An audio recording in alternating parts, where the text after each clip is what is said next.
Hi friends, ഞാനത് share ചെയ്യാൻ പോകുന്നത് എല്ലാ വീട്ടമ്മമാർക്കും യൂസ്ഫുള്ളായ നല്ല നല്ല ടിപ്സുകളുമായിട്ടാണ്. അപ്പോൾ വീഡിയോ സ്കിപ്പ് ചെയ്യാതെ കാണുക. ചാനൽ സബ്സ്ക്രൈബ് ചെയ്യാതെ കാണുന്നവരുണ്ടെങ്കിൽ പ്ലീസ് ഒന്ന് സബ്സ്ക്രൈബ് ചെയ്ത് സപ്പോർട്ട് ചെയ്യാനും കൂടി മറക്കരുത്. അപ്പോൾ നമുക്ക് ഫസ്റ്റ് ടിപ്പിലോട്ട് കിടക്കാം. അപ്പോൾ തോനെ വെളുത്തുള്ളിയൊക്കെ ഉണ്ടെങ്കിൽ തൊലി കളയാനായിട്ട് ഇതേപോലെ ഒരു അരിപ്പയിൽ ഇട്ട് കൊടുത്തതിന് ശേഷം ഒന്ന് അടുപ്പത്ത് കാണിച്ചൊന്ന് ചെറുതായിട്ടൊന്ന് ചൂടാക്കിയാൽ മാത്രം മതി. ചെറുതായിട്ട് ഒരു 2 മിനിറ്റ് ഇങ്ങനെ ലോ ഫ്ലെയിമിലിട്ടിട്ട് ഒന്നിങ്ങനെ ഒന്ന് ആക്കി കൊടുക്കുമ്പോഴത്തേന് അതിൻ്റെ തൊലിയൊക്കെ കണ്ടോ നല്ല മൊരിഞ്ഞ കണക്ക് വരും. വെളുത്തുള്ളി വെന്ത് പോകത്തേന്നുമില്ല. ഇതേപോലെ ഒന്ന് തട്ടിക്കൊടുത്താൽ മതി. എന്നിട്ട് നമ്മൾ ഇതേപോലെ മാറ്റിയതിന് ശേഷം നമ്മൾ ഇടികല്ലിൻ്റെ കല്ലോ എന്തെങ്കിലും ഉണ്ടെങ്കിൽ നമുക്ക് അതേപോലെ പത്തിരി പരത്തുന്ന കുഴലോ എന്തെങ്കിലും ഉണ്ടെങ്കിൽ ഇതേപോലെ നമുക്കൊന്ന് ചതച്ചെടുക്കാം.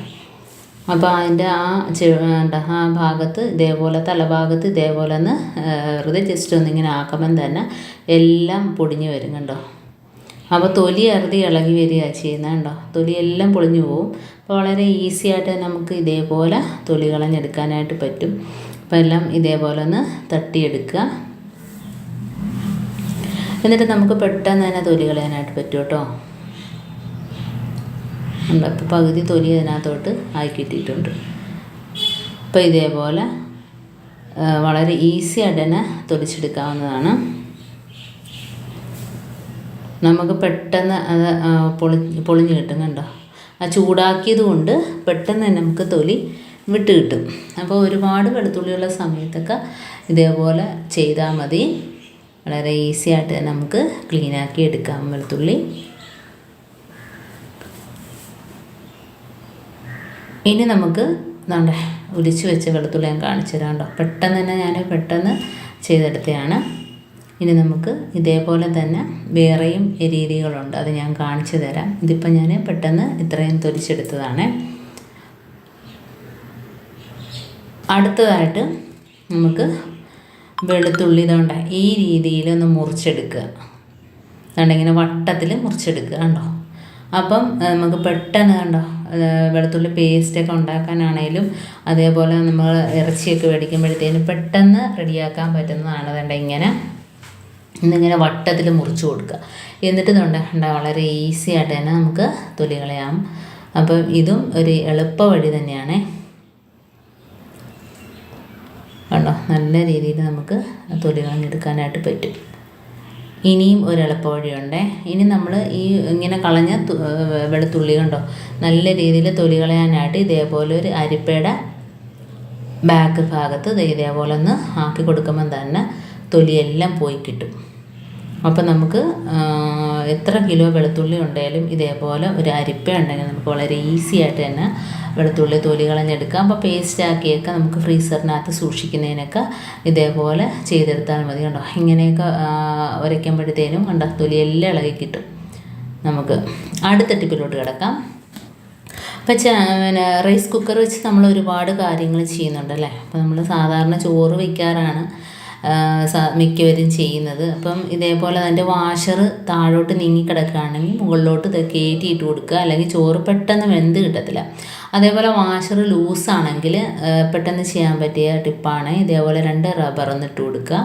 വാഷർ വേറെ മാറ്റുന്നത് വരെ നമുക്ക് വേറെ നിവൃത്തിയില്ലെങ്കിൽ ഇതേപോലെ 2 റബ്ബർ അതിൻ്റെ പുറത്തോട്ട് ഇട്ട് കൊടുക്കുക. അപ്പം നല്ല ടൈറ്റായിട്ടിരിക്കും. നമ്മൾ അടച്ച് വയ്ക്കുമ്പോഴത്തേനും ചോറ് പെട്ടെന്ന് വെന്ത് കിട്ടും. ഇപ്പം ലൂസാണെങ്കിൽ ചോറ് പെട്ടെന്ന് വെന്ത് കിട്ടില്ല. അപ്പോൾ ഇതേപോലെ ഈ റിങ് ഇറക്കി വെക്കാൻ മറക്കരുത്. റിങ്ങിനകത്ത് വേണം ചോറ് നമ്മൾ ഇറക്കി വെക്കാനായിട്ട്, തിളപ്പിച്ചിറക്കി വെക്കാനായിട്ട്. റിങ്ങില്ല എങ്കിൽ റൈസ് കുക്കർ ചീത്തയായി പോകും കണ്ടോ. അപ്പം വെള്ളം തിളച്ച് വരുമ്പോഴത്തേന് അരിയിട്ട് വെള്ളം തിളച്ച് വരുമ്പോഴത്തേന് നമ്മൾ ഇതേപോലെ ഒന്ന് ഇളക്കി കൊടുത്തതിന് ശേഷം മാത്രം ഇറക്കി വയ്ക്കുക.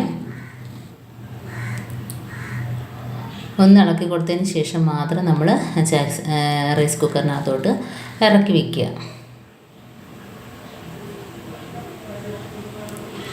ഇതിപ്പോൾ ഞാൻ ചോറ് അതിനകത്തോട്ട് ഇറക്കി വയ്ക്കുകയാണ്. അപ്പോൾ വേവുള്ള അരി വേവില്ലാത്ത അരി ഇങ്ങനെ പലതുണ്ട്. ഇതിപ്പോൾ പെട്ടെന്ന് വെന്ത് കിട്ടുന്ന അരിയാണ്. ഇപ്പോൾ ഞാൻ ഇറക്കി വയ്ക്കുന്നത്. ഇനിയിപ്പോൾ ഇതുകൊണ്ട് നമ്മൾ ഒരു 3/4 മണിക്കൂറായപ്പോഴത്തേന് ഈ ഒരു അരി വെന്ത് കിട്ടിയിട്ടുണ്ട്. അപ്പോൾ അഥവാ വെന്ത് പോയാൽ നമ്മൾ ആദ്യത്തെ കഞ്ഞിവെള്ളം മാറ്റിയതിന് ശേഷം ഇതുപോലെ തണുത്ത നമ്മൾ സാധാരണ വാട്ടർ വെള്ളം ഒഴിച്ചു കൊടുത്തതിന് ശേഷം ഒന്ന് തിളപ്പിച്ച് തിളപ്പിക്കേണ്ട ഒന്ന് ഊറ്റിയെടുക്കുകയാണെങ്കിൽ നല്ല പയറ് പോലെ കിട്ടും. അടുത്തത് മാവ് ആട്ടി വെക്കുമ്പോഴത്തേനും നമ്മൾ ദോശയ്ക്കൊക്കെ മാവ് ആട്ടി വെക്കുമ്പോഴത്തേനും നല്ല തണുത്ത സമയത്തൊക്കെ ആണെങ്കിൽ ഇതേപോലെ ഈ റൈസ് കുക്കറിനകത്തോട്ട് എടുത്ത് വെച്ചിട്ട് രാവിലെ നോക്കുമ്പോഴത്തേനും നല്ല രീതിയിൽ പതഞ്ഞ് പൊങ്ങിയിരിക്കും കേട്ടോ. അപ്പം നമ്മൾ സോഡാപ്പൊടി ഒന്നും തന്നെ ഇടാതെ തന്നെ നമുക്ക് മാവ് നല്ല രീതിയിൽ പുളിച്ച് കിട്ടിയിട്ടുണ്ട് കേട്ടോ. അപ്പം ഇതേപോലെ നല്ല മഴ സമയത്തൊക്കെ ആണെങ്കിൽ നമുക്ക് പെട്ടെന്ന് ഇതേപോലെ പൊങ്ങി കിട്ടാൻ പുളിച്ച് കിട്ടാനൊക്കെ പാടായിരിക്കും. അപ്പോൾ അത്യാവശ്യം പുളിയൊക്കെ വേണമെങ്കിൽ നമുക്ക് ഇതേപോലെ ചെയ്തെടുത്താൽ മതി. നല്ല രീതിയിൽ സോഫ്റ്റ് ദോശ അപ്പോൾ എന്താണെന്ന് വെച്ചാൽ നമുക്ക് ചുടാനായിട്ട് പറ്റും. ഇതേപോലെ നമ്മൾ റൈസ് കുക്കറിനകത്ത് ബ്രെഡ് ചപ്പാത്തി എല്ലാം മേടിച്ചതിനകത്ത് വെക്കുന്നതാണ് ചൂട് നിൽക്കും കേട്ടോ. നമ്മളിപ്പോൾ മേടിച്ചിട്ട് പൊട്ടിച്ച് നമ്മൾ കുറച്ച് കഴിഞ്ഞ് എടുക്കണമെങ്കിൽ ഇതേപോലെ വെച്ച് കൊടുത്താൽ മതി. അതേപോലെ നമ്മൾ വീട്ടിലുണ്ടാക്കുന്ന എന്ത് തോരനോ അവിയലോ എന്തായാലും ചൂട് കുറച്ച് നേരം കൊണ്ട് നിൽക്കണമെങ്കിൽ ഇതേപോലെ റൈസ് കുക്കറിനകത്തോട്ട് ഇറക്കി കൊടുക്കുകയാണെങ്കിൽ ആ ചൂട് അതിനകത്ത് നിൽക്കും കേട്ടോ. അപ്പോൾ തിളച്ച ചായ ആണേലും വെള്ളമാണേലും ഒക്കെ അതിനകത്ത് വെച്ച് കൊടുത്താൽ മതി. അപ്പം ഇങ്ങനെ ചെയ്യാത്തവരൊക്കെ ഒന്ന് ചെയ്ത് നോക്കുക. അപ്പോൾ ഇന്നത്തെ എൻ്റെ ഈ കൊച്ചു ടിപ്സുകൾ നിങ്ങൾക്ക് ഇഷ്ടമായിരിക്കുന്നു. ഇതിൽ ഏതെങ്കിലും ഒന്ന് യൂസ്ഫുള്ളായിട്ട് തോന്നിയിട്ടുണ്ടെങ്കിൽ ഒന്ന് ലൈക്ക് ചെയ്യാനും കമൻറ്റ് ചെയ്യാനും സബ്സ്ക്രൈബ് ചെയ്യാനും മറക്കരുത്. അതേപോലെ ബെല്ലൈക്കൻ എനേബിൾ ചെയ്യാനും മറക്കരുത്. എന്നാൽ മാത്രമേ ഞാനിടുന്ന ഓരോ വീഡിയോസും നിങ്ങളുടെ മുമ്പിൽ നോട്ടിഫിക്കേഷനായി എത്തുകയുള്ളൂ. അപ്പം ഇനിയും ഇതുപോലുള്ള നല്ല നല്ല ടിപ്സുകളുമായിട്ട് വീണ്ടും കാണാം. അതുവരേക്കും താങ്ക്സ് ഫോർ വാച്ചിങ്.